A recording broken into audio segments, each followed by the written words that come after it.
आखिरकार power star Pawan Singh को इतना पावर कहाँ से मिलता है? तो ये वीडियो को पूरा देखिए, वीडियो को दबा के शेयर करिए। हम बताओ तनी पवन सिंह के असली पावर कहाँ से मिलेला। तो भैया पीछे दिन पावर स्टार पवन सिंह के एगो गाना ही रहे, जौन गाना के नाम है पिया छोड़ दी ना। पावर स्टार पवन सिंह के लगन स्पेशल एकदम ब्लास्ट गाना बा। मान तनी गाना पर 8 से 9 मिलियन व्यू चल गई बा। पवन सिंह के एकदम फैन पावर दिखा दिल बा। लेकिन पावर स्टार पवन सिंह के आज एगो बहुत खतरनाक गाना आइल बा, जौन आवते भाई नंबर 1 म्यूजिक सेक्शन में ट्रेंड करता। पावर स्टार पवन सिंह अपन कारा काट के जनता खातिर गाना गइले बड़। आइल कारा काट तो हर पवनवा कारा काट के जनता भाई गारता कर दिल, प्यार बरसा दिल बड़न। पावर स्टार पवन सिंह में दिखा दिल बड़न कि ताकत बा पवन सिंह के फैन में। भाई गाना नंबर 1 म्यूजिक सेक्शन में ट्रेंड करता।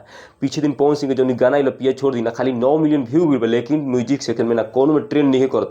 लेकिन जब से पावर स्टार पवन सिंह कारा काट में इलेक्शन खेले के दाव कह दिल बड़न, तब से भाई कारा काट नंबर 1 पर ट्रेंड करता। वही पर पवन सिंह एगो बहुत खतरनाक गाना लाइल बड़न। भाई मार्केट में एकदम कारा काट नंबर 1 ट्रेंड करता है। पूरा जिलावा में कारा काट नंबर 1 हो गई बा। काहे कि हम उहे जिला के हई, रोहतास जिला के, लेकिन कारा काट की उतना हम नाम ना सुने रही जितना पवन सिंह अब चर्चा में कह दिल बड़न। कारा काट केहू सुनो तो कारा काट तो पवन सिंह भाई पवन सिंह के खाली इलेक्शन लड़े के चलते कारा काट इतना नंबर 1 पर ट्रेंड करता।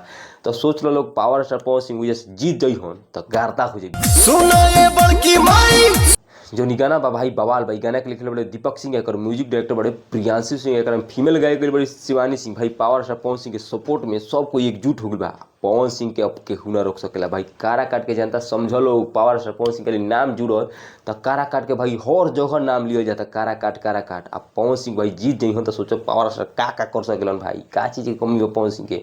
मानत नहीं कि कुछ बोले में उल्टा सुल्टा बोल देवलन, लेकिन कुछ यूट्यूबर इनकर क्लिप काट के वायरल कर दें गलत तरीका से। लेकिन पवन सिंह बहुत बढ़िया बम भोला इंसान है पावर स्टार। एक बार जीतने का मौका दीजिए। पवन सिंह एकदम गाना ला दिलन भैया कारा काट के जनता खाती नंबर 1 ट्रेंड करता। तो के देखता? हम देखता नहीं कि पूरा पब्लिक देखता, बिहार के जनता देखता। कारा काट के तो जनता देखते हो गाना के।